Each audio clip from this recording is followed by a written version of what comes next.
Demonetizing, deleting, and disappearing David. YouTube has just informed me that my channel has been permanently demonetized. Not just a 90-day suspension, as I had previously been told. There is no possibility for redress, they say. It's a lifetime ban on making any more income through this major streaming platform. I'm shaking involuntarily. I posted the above paragraph on Facebook earlier today, and a lot of people in the comments said very nice things and asked repeatedly why this happened. So given that there's now a fairly dramatic update to discuss, let's do it.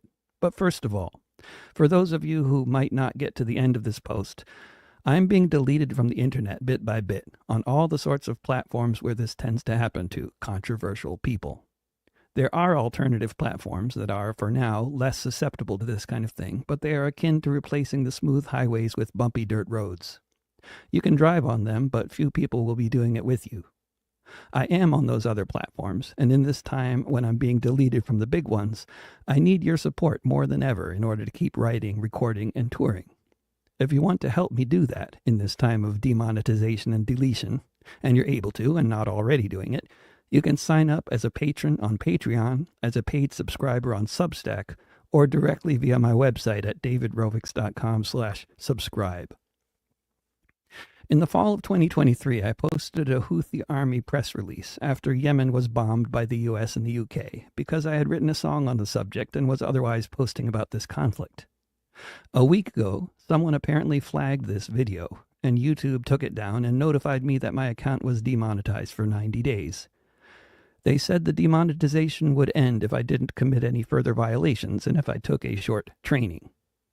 I took the training, which was basically an explanation of what kinds of videos are acceptable and what kinds aren't with regards to sharing videos or clips of videos put out by proscribed organizations. I had apparently violated this policy by not contextualizing the Houthi video in the video itself rather than in the description, and by not condemning the Houthis in the process of contextualizing the video, if I understood the training correctly. Then today I got another email from YouTube that my channel was permanently demonetized.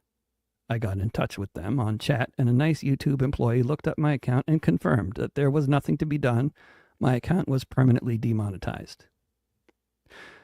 This is all happening the day after Mark Zuckerberg announced that Facebook would be ending their efforts at content moderation in the US.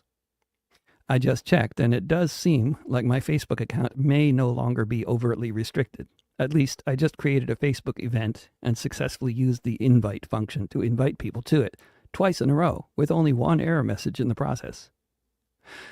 It's the algorithms, what goes viral and what doesn't, that have approximately 1 million times more impact than anything any of their content moderation teams ever do, however.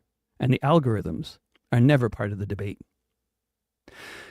If YouTube is planning on following Facebook's new anything goes approach to content moderation, my permanent demonetization from their platform might indicate they're not going that route quite yet.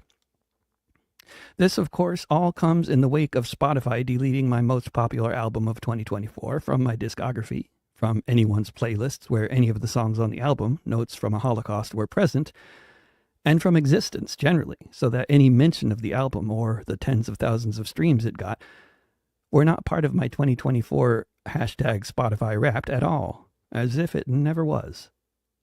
What I am talking about here are more or less the trifecta of platforms that are of paramount importance to any working musician today: YouTube, Facebook, and Spotify. It would be impossible to overstate how crucial these platforms are for musicians to be heard in today's world, to develop or sustain an audience, to promote gigs, and to earn income. What's especially alarming about the way all of these platforms seem to enforce rules is the way they are unaccountable, opaque, and completely ham-fisted in their approach. I committed one violation over a year ago, and so my whole YouTube account is demonetized for life. I recorded one song that perhaps violates their rules, and so Spotify deleted the entire album it's on with no notification or explanation. I did whatever it was I did that bothered Facebook, and they restricted my account severely and blatantly for half a year at least, again with no notification or explanation. It's hard to even imagine how severe the impact of the content rules these platforms are enforcing is having on any efforts anyone might want to have to engage in any kind of real discourse on important subjects of global significance, such as the war between the US, the UK, and the Houthi army that is currently ongoing. Any praise of the Houthis I make in a song or in any other form is illegal. Let's be very clear about that. It is illegal to write, say, or sing anything positive about this group that is trying to stop Israel's genocide of the Palestinians by sanctioning trade on Israel by force of arms when necessary. Yes, really, this is illegal. Not necessarily in the US, but in the UK. It violates the Terrorism Act of 2000 and could result in me getting a 14-year prison sentence there at some point, theoretically. Though praising the Houthi army isn't illegal in the US, to my knowledge, as far as the speech of it goes, profiting from a song praising the Houthi army may be another matter altogether, or at least that may be what people at YouTube who decided to permanently demonetize my channel were thinking. Who knows? I'm just guessing that this may be why they demonetized the channel, rather than deleting it altogether. It's already a gigantic problem for all of us that lies and slander and disinformation tend to get seen so much more than anything else on these platforms because of the way the platforms work, the way virality works on such platforms, and the way their algorithms work.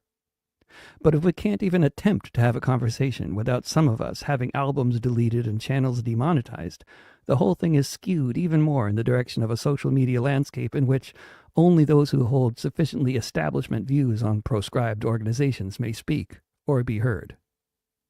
If it's true that one person's terrorist is another person's freedom fighter, and it is, including in the particular case of Ansar Allah, aka the Houthi army, then you're increasingly unlikely to discover this truth on YouTube.